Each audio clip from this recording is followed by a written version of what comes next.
வேலைக்காக தமிழகம் வந்த பீகார் இளைஞர் மனைவி மற்றும் இவர்களது 2 வயது குழந்தை படுகொலை செய்யப்பட்ட சம்பவம் அனைவரையும் அதிர்ச்சியில் ஆழ்த்தியுள்ளது. இந்த சம்பவம் தொடர்பாக அதிகாரத்தை சேர்ந்த 5 பேரை போலீசார் கைது செய்துள்ளனர். மேலும் விசாரணையில் கொலை செய்யப்பட்ட இளம் பெண்ணிடம் பாலியல் வன்கொடுமை செய்ய முயன்றபோது ஏற்பட்ட தகராறுதான் இந்த 3 கொலைகளுக்கும் காரணம் என்று சொல்லப்படுகிறது. கும்பகோணத்தில் நேற்று இந்திய யூனியன் முஸ்லிம் லீக் கட்சியின் மாநாடு நடைபெற்றது. இதில் பங்கேற்ற முதல்வர் ஸ்டாலின், இஸ்லாமியர்களுக்கு அதிமுக பொதுச் செயலாளர் பழனிசாமி துரோகங்களை புரிந்துள்ளார். குடியுரிமை சட்டத்திற்கு எதிராக திமுக போராடியது அதிமுக ஆதரித்ததால் அது சட்டமானது என்று முதல்வர் ஸ்டாலின் விமர்சித்துள்ளார்.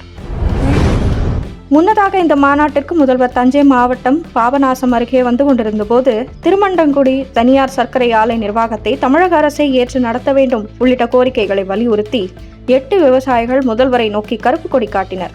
இதனை அடுத்து அவர்கள் கைது செய்யப்பட்டனர். எவ்வளவு பஞ்சாயத்துகள் வந்தாலும் திமுக கூட்டணியிலிருந்து விலகி டிவிகேவுடன் கூட்டணி சேர காங்கிரஸ் தற்போது வரை தயங்கி வருகிறது. இதனை தமிழக வெற்றி கழக கட்சியின் தலைவர் விஜயின் தந்தையும் தமிழ் சினிமாவின் மூத்த இயக்குநருமான S. A. சந்திரசேகர் ஏதோ ஒரு கட்சிக்கு ஆதரவு கொடுத்து காங்கிரஸ் தேய்ந்து போகிறது, ஆட்சியில் பங்கு என விஜய் சொல்கிறார், அதை காங்கிரஸ் ஏற்க வேண்டும், வாய்ப்பை பயன்படுத்திக் கொள்ள வேண்டும் என காங்கிரஸ் கட்சிக்கு SAC அறிவுரை வழங்கியிருக்கிறார். நேரடியாக விஜயின் தந்தை காங்கிரஸை நோக்கி அழைப்பு விடுத்த நிலையில் தமிழக காங்கிரஸ் கமிட்டி தலைவர் செல்வ பெருந்தகை அதற்கு பதில் தந்திருக்கிறார். எங்கள் தொண்டர்களுக்கு ராகுல் காந்தி தான் பூஸ்ட், ஹார்லிக்ஸ் கொடுத்துள்ளார். எங்களுக்கு யாரும் பூஸ்ட் தர தேவையில்லை. இருந்தாலும் எங்களுக்கு பூஸ்ட் கொடுப்பதாக சொன்னதற்கு நன்றி என்று செல்வ பெருந்தகை கூறியிருக்கிறார். எந்த கூட்டணியில் இணையலாம் என்று தொடர்ந்து ஆலோசித்து வரும் முன்னாள் முதல்வர் OPS இன்று நிர்வாகிகளுடன் ஆலோசித்து கூட்டணி குறித்து முடிவை அறிவிக்க இருக்கிறார். அதேபோல் ராமதாஸ் பாமக டிவிகவுடன் கூட்டணி சேர்வதற்கான பேச்சுவார்த்தைகள் நடந்து வருவதாக செய்திகள் வெளிவரும் நிலையில் இன்னும் 2 அல்லது 3 நாட்களில் ராமதாஸ் ஐயாவே கூட்டணி குறித்த அறிவிப்பை வெளியிடுவார் என ராமதாஸால் பாமக செயல் தலைவராக அறிவிக்கப்பட்ட அவரது மகன் ஸ்ரீகாந்த் பேட்டியளித்தார்.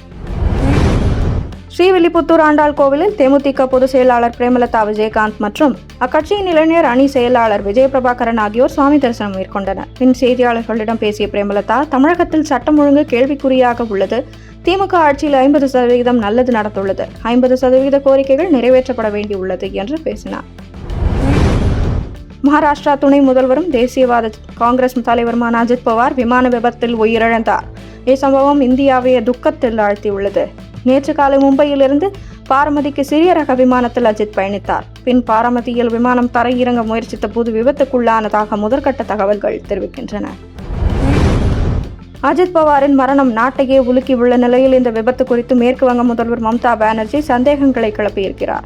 பாஜக கூட்டணியிலிருந்து அஜித் பவார் விலக உள்ளதாக 2 நாட்களுக்கு முன்பு செய்தி வெளியானது. இந்த நிலையில் இந்த விபத்து நிகழ்ந்துள்ளது. இதுகுறித்து உச்சநீதிமன்றத்தின் மேற்பார்வையின் கீழ் விசாரணை நடத்தப்பட வேண்டும் என மம்தா தெரிவித்துள்ளார்.